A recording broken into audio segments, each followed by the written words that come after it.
Salut tout le monde. J'espère que vous allez bien. Je vais très bien, même si je ne respire pas sous l'eau comme Aquaman, mais ça va. Et oui, Aquaman, le prince des océans, le prince des mers. Mais pas que, car James Wan, le réalisateur, d'ailleurs spécialiste des films d'horreur, puisqu'on lui doit notamment le premier Saw ou encore Conjuring, Insidious également, eh bien, décide de s'attaquer aux films de super-héros avec ce héros de DC Comics qui est destiné à devenir le roi des océans. Alors, ce qui est marrant avec Aquaman, c'est que un petit peu comme Mortal Engine, eh bien, nous avons une combinaison de plein de films.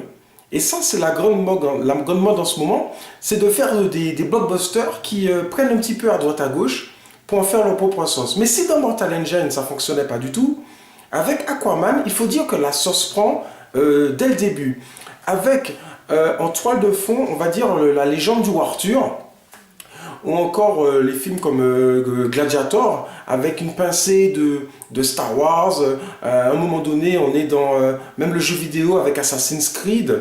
On a tous les films qui se passent sur des îles désertes avec des dinosaures, par exemple. Eh bien, il y a une petite allusion à ça.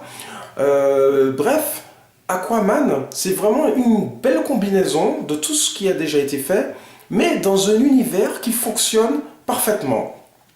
Car c'est vrai que la grande qualité première de ce film, c'est d'être extrêmement généreux en termes d'action, en termes de mise en place des personnages qui jamais ne restent là à ne rien faire. Il y a toujours un enjeu qui s'ajoute à un autre. Ce qui fait que le scénario d'Aquaman, certes, il n'est pas nouveau, révolutionnaire, mais tellement bien agencé, tellement captivant, que finalement, eh bien, ce film arrive à créer son propre univers. Mais tout cela est dû également du fait que ça se passe dans un univers totalement original, car c'est vrai que décrire le monde des océans eh bien, n'a jamais été fait avec cette ampleur, et c'est véritablement avec beaucoup d'interrogations, avec beaucoup d'envie qu'on veut savoir qu'est-ce qui s'y passe, et de connaître tous les personnages qui gravitent, avec tous les monstres qui vont avec. Et de ce fait, le scénario est extrêmement riche et généreux en la matière. Il y a des images qui sont absolument magnifiques, des situations qui sont superbes, où on a véritablement des scènes d'action trépidantes, haletantes, des combats qui sont incessants.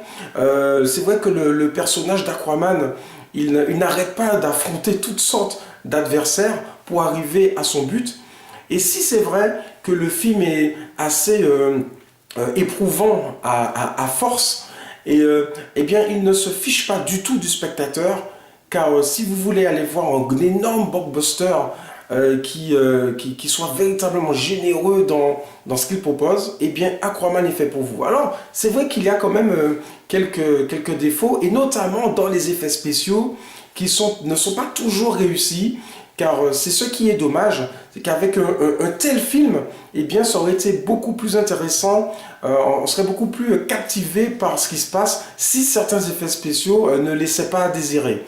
Mais ce sont des moindres défauts qui n'empêchent pas quand même à ce film d'être particulièrement réussi dans ce qu'il propose, car il retranscrit, on va dire, les histoires de chevaliers, ou encore ces histoires comme Gladiator, je le répète, la chute de l'Empire romain, etc.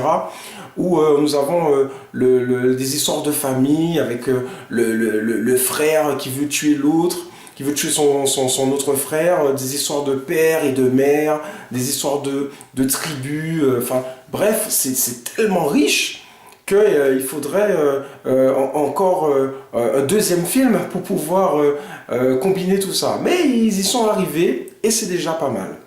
Alors, chose amusante à relever dans Aquaman, c'est la distribution.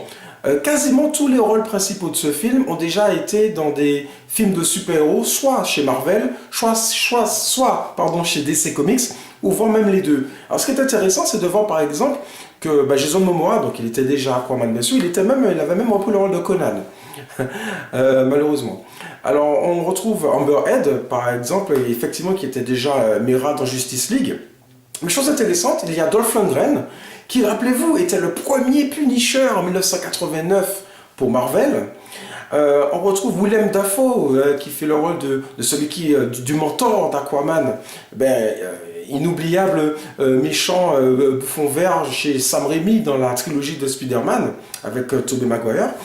On retrouve dans le rôle de la mère Nicole Kidman. Rappelez-vous, elle était également chez DC Comics, dans le Batman Forever de Joel Schumacher, Val Kilmer faisant le rôle de Batman.